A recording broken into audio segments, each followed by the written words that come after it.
정불래는 그날을 또렷이 기억하지 못한다. 하지만 이상하게도 그날 강아지를 처음 안았을 때의 감촉만은 아직도 손에 남아있다. 부드럽지도 그렇다고 따뜻하지도 않은 어딘가 불안하고 가벼운 체온.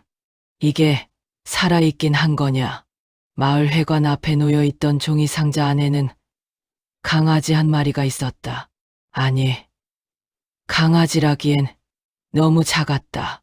눈도 다 뜨지 못했고 이빨은커녕 잇몸만 말랑했다. 누군가 버리고 간 게 분명했다. 사람들은 상자를 힐끗 보며 지나쳤다. 요즘 누가 개를 키워. 또 죽을 텐데 뭐. 정불래는 그 말을 듣고도 그냥 지나치려 했다. 혼자 사는 노인이 무슨 강아지냐고. 자기도 언제 죽을지 모르는데. 그런데 그때 강아지가 아주 작은 소리를 냈다.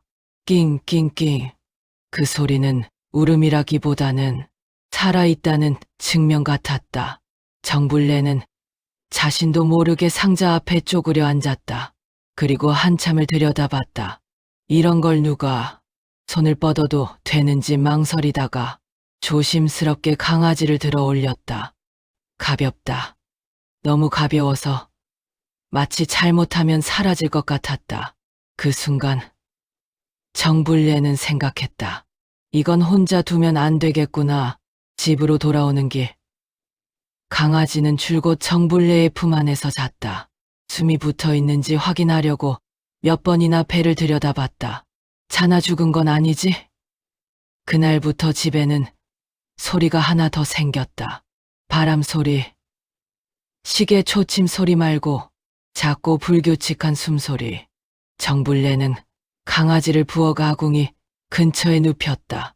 수건을 깔고 오래된 내복을 찢어 덮어주었다. 이름을 지어줘야겠다고 생각한 건 그날 밤이었다. 이름이 있어야 부르지. 한참을 고민하다가 문득 오래된 말 하나가 떠올랐다. 기다림. 그래, 기다림아. 강아지는 알아듣지 못했겠지만 그 이름을 부르는 순간 정불래는 이상하게 마음이 놓였다. 기다림은 느리게 자랐다. 아픈 적도 많았다. 설사를 며칠씩 하기도 했고 밤마다 낑낑대며 울었다. 정불래는 잠을 설쳤다. 강아지가 숨을 쉬는지 확인하려고 몇 번이나 일어나 불을 켰다. 사람 자식 키우는 거랑 똑같네. 기다림이 처음으로 꼬리를 흔들었을 때 정불래는 괜히 눈시울이 뜨거워졌다. 아무도 보지 않는데도 괜히 누군가에게 자랑하고 싶었다. 기다림은 할머니의 생활을 빠르게 배웠다. 아침에 눈 뜨는 시간, 밥 짓는 소리, 장에 가는 요일. 정불래가 현관으로 가면 기다림은 먼저 문 앞에 앉았다. 어디 가는지 어떻게 아는 거야? 정불래는 웃으며 말했다. 하지만 사실 그때부터였다. 기다림이 먼저 알아차리고 정불래가 그 뒤를 따르기 시작한 건 어느 날 정불래는 약을 2번 먹었다. 아침에 먹고 점심에 또 먹었다. 기다림은 그 모습을 보고 가만히 앉아 짖지 않았다. 대신 약 봉투를 물고 와서 놓았다. 정불래는 그제야 멈췄다. 내가 먹었나? 그 질문은 공중에 흩어졌다. 대답은 없었지만 기다림은 그날 이후 더 자주 할머니를 바라봤다. 시간은 그렇게 흘렀다. 기다림은 5살이 되었고 정불래는 자신이 무엇을 잊고 있는지조차 잊기 시작했다. 하지만 기다림만큼은 잊지 않았다. 아니, 어쩌면 기다림만 기억하고 있었는지도 모른다. 정불래는 아침에 눈을 떴을 때 자신이 어디에 있는지 잠시 헷갈렸다. 방 안은 익숙한 풍경이었지만 창밖 마당에 꽃과 잔디가 섞여 이상하게 보였다. 기다림이 발치에 앉아 꼬리를 흔들고 있었지만 왜 여기 있는지 설명할 수 없었다. 너는 강아지를 부르는 목소리는 희미하게 떨렸고 기다림은 고개를 갸웃하며 바닥에 앉았다. 이전 같으면 날렵하게 일어나 할머니의 손길을 따라왔을 텐데 오늘은 단지 조용히 바라보고 있었다. 정불래는 천천히 일어나 거실을 돌아다녔다. 어제와 다른 점이 무엇인지 아니면 단지 자신의 착각인지 알 수 없었다. 이상하게도 모든 것이 조금씩 느리게 움직이는 듯했고 소리도 멀리서 나는 듯했다. 기다림은 따라다니며 발끝을 살짝 문질렀다. 할머니는 그것을 느끼고 작은 미소를 지었다. 그래, 너는 늘 있구나. 있는 순간들. 시간이 흐르면서 정불래는 점점 일상적인 일을 잊기 시작했다. 밥을 먹었는지, 약을 먹었는지, 아침인지, 저녁인지 구분하기 어려웠다. 기다림은 그것을 알았다. 밥그릇을 가져다 주거나, 손톱깎이를 가지러 가거나, 때로는 단순히 할머니 앞에 앉아 기다리는 것만으로도 충분했다. 이게 무슨 날이었지? 할머니는 스스로에게 묻지만 대답은 나오지 않았다. 기다림은 가만히 고개를 기울이며 귀를 세웠다. 그 눈빛은 마치 말없이 이야기했다. 괜찮아요. 내가 있어요. 작은 혼란 속의 안전. 어느 날 오후 정불래는 마루에 놓인 신문을 집어든 채 멍하니 앉아 있었다. 글자는 읽히지 않았지만 손은 신문을 쥐고 있었다. 기다림은 다가와 발을 살짝 그녀의 무릎 위에 올렸다. 왜 그래? 기다림아. 말은 희미했지만 기다림은 이해했다. 그냥 옆에 있는 것만으로 할머니는 안전함을 느꼈다.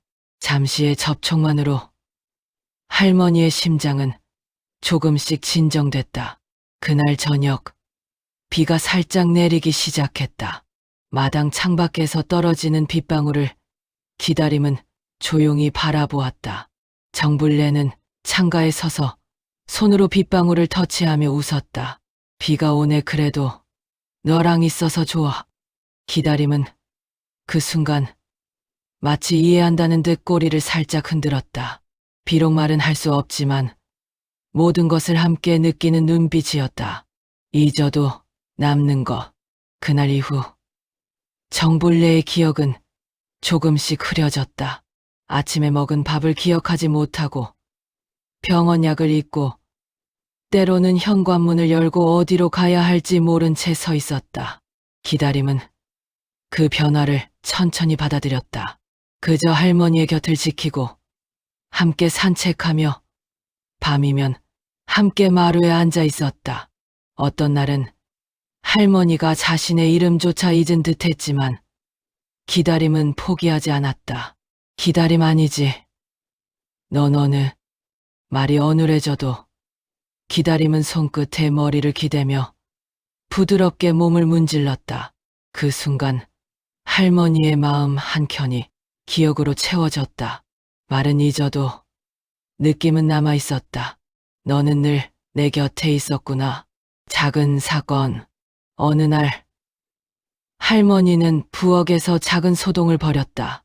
밥그릇을 엎고 양념통을 흘리고 손에 든 수저를 떨어뜨렸다. 혼란스러움 속에서 눈은 불안하게 흔들렸지만 기다림은 재빠르게 달려와 손끝으로 쓰다듬고 무릎 위로 올라가 할머니를 안심시켰다. 괜찮아요. 내가 있어요.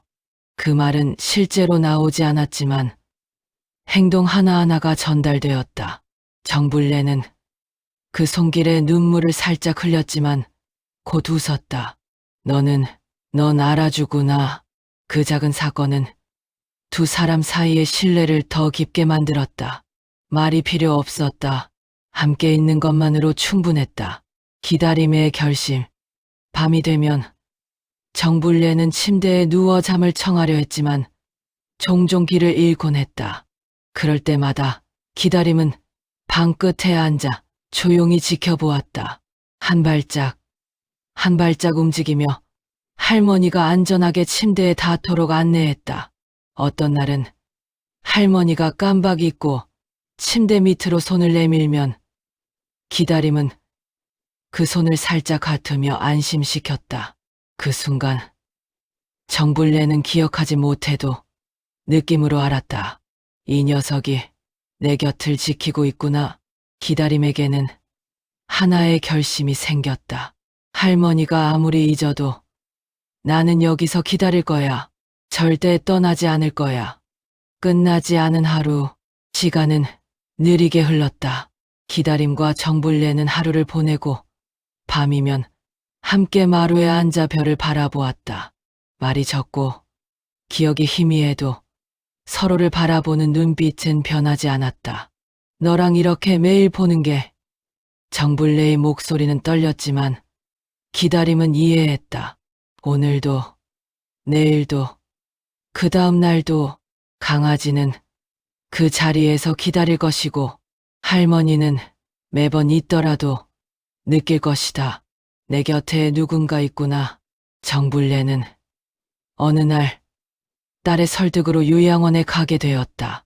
집 앞마당, 마루, 부엌, 현관 익숙한 공간마다 기억이 남아 있었지만 이제는 돌아갈 수 없는 곳이었다.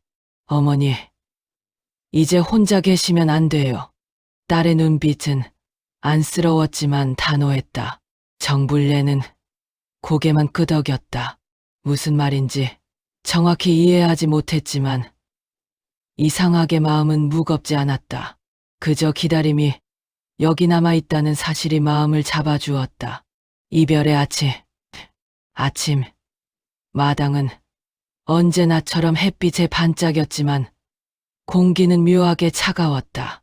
기다림은 문 앞에 앉아 있었고 꼬리는 가볍게 흔들렸지만 눈빛은 굳어 있었다. 그날의 공기는 이전과 달랐다. 정불례는 느낄 수 있었다. 무언가 달라졌음을. 얘는 할머니의 입에서 힘없는 물음이 나왔다. 어머니, 여긴 걔를 못 데려가요. 딸이 조심스럽게 말했다. 기다림은 머리를 살짝 숙였지만 움직이지 않았다. 마치 이해했다는 듯 단지 그 자리에서 기다릴 뿐이었다. 정불례는 손으로 기다림의 머리를 쓰다듬었다. 그래, 너는 집 지켜야지. 마지막으로 손길을 나누고 차를 타러 걸어가면서 할머니는 고개를 돌려 바라봤다. 기다림은 현관 앞에서 한치도 움직이지 않았다. 그 장면은 할머니의 기억 속에 흐릿하지만 분명하게 남았다. 기다림의 하루, 요양원에서 첫날, 정불례는 새로운 환경에 당황했다. 사람들은 친절했지만 익숙하지 않은 소리와 냄새, 다른 노인들의 웃음소리와 울음소리가 혼합되어 마음을 혼란스럽게 만들었다. 그 순간에도 기다림은 집에 남았다. 현관 앞, 작은 마루, 창밖 햇살, 바람이 스며드는 곳에서 하루를 보냈다.